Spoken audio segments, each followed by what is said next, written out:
L'archéologie et son objet ont considérablement changé au fil du temps. Toutes les civilisations sont intéressées à ce qui pouvait exister auparavant, mais l'archéologie, vraiment comme science, elle apparaît avec les autres sciences à partir de la Renaissance. Ça va quand même beaucoup fonctionner essentiellement comme une histoire de l'art. On va se focaliser, on va mettre dans les musées uniquement les objets considérés comme beaux. Et cette vision-là de l'archéologie, on l'a jusqu'à nos jours dans certaines expositions de prestige ou dans la vision qu'on peut avoir de l'archéologue comme chasseur de trésors. Et puis, à partir du XVIIIe, surtout du XIXe siècle, toutes les sciences, dont l'archéologie, qui jusqu'à présent était plutôt dans une phase d'inventaire, vont se mettre à classer. Quand il s'agira de civilisations pour lesquelles on a des textes, l'archéologie sera considérée, suivant le terme officiel, comme une discipline auxiliaire. Au cours du XXe siècle, petit à petit, a pris forme la nouvelle définition de l'archéologie. L'archéologie, c'est discipline qui étudie les sociétés, quelle que soit leur ancienneté, à travers leurs objets matériels. L'archéologie a une originalité, notamment, c'est que c'est sans doute une des rares disciplines qui voit ces objets d'étude disparaître, être détruits, dans la mesure où les civilisations actuelles remuent de plus en plus le sol, artificialisent les sols. Alors, depuis les années 90, s'est développé ce qu'on appelle l'archéologie préventive, le fait d'entreprendre des fouilles archéologiques avant les constructions, en accord avec l'entreprise. Quand c'est des entreprises qui en ont les moyens, c'est elles qui payent pour les fouilles, mais ça ne concerne pas tout, ça concerne peut-être entre 10 et 20% des surfaces aménagées, c'est-à-dire là où les surfaces sont réellement les plus grandes. L'archéologie est-elle une science? Quand souvent, par science, on entend les sciences dites exactes ou dites dures, quelquefois la physique, la chimie, voire les mathématiques. Ce qui fait une science qui définit le discours scientifique, c'est qu'on va partir d'hypothèses et qu'on va essayer de vérifier ces hypothèses, ou comme on dit quelquefois, de falsifier des hypothèses, c'est-à-dire pas créer des choses fausses, mais voir si on peut démontrer que c'est faux. Mais on va dire, comment pourrait-on prouver en archéologie, puisque les témoins ne sont plus là, ils sont morts.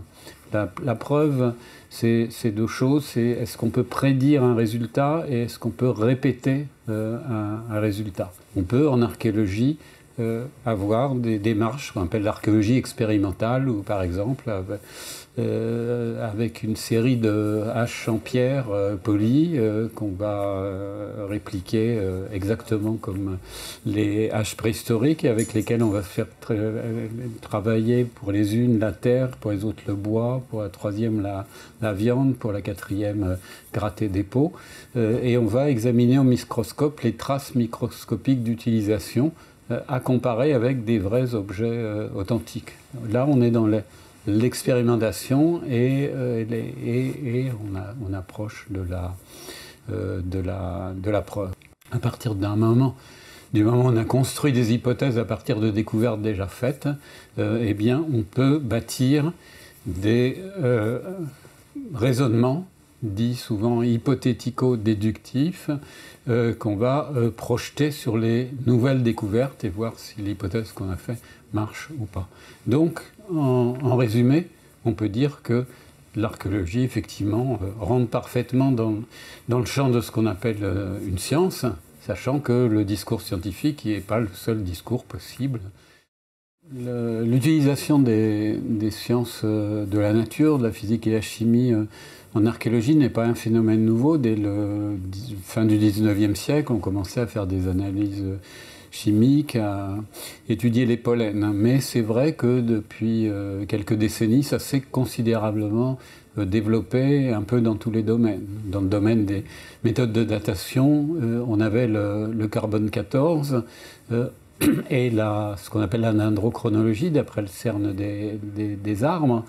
Mais on a développé plus récemment la méthode uranium-thorium qui permet de dater également des minéraux affectés par des manipulations archéologiques. On a considérablement progressé aussi dans les méthodes de prospection, notamment avec le développement du LIDAR, qui est une sorte de radar qui permet de traverser, de percer le couvert forestier et de découvrir des villes entières qu'on n'aurait pas perçues sinon. Dans l'analyse des matériaux,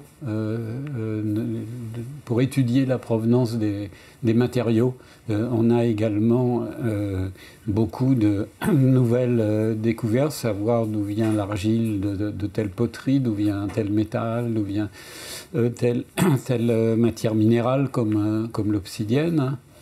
Dans le domaine de la biologie aussi, on a fait des découvertes relativement importantes, comme notamment la paléogénétique. Depuis quelques années, on peut retrouver de l'ADN humain remontant à plusieurs dizaines de milliers d'années, en prenant toutes sortes de précautions. Et c'est encore des analyses très coûteuses, mais elles sont très porteuses de découvertes à venir, de potentialités, parce que ça permet de voir les apparentements, les parentés sur un même cimetière, de voir les mouvements migratoires éventuels.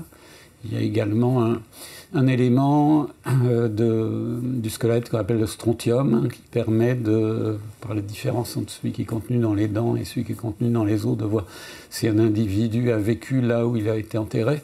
Bref, on a une masse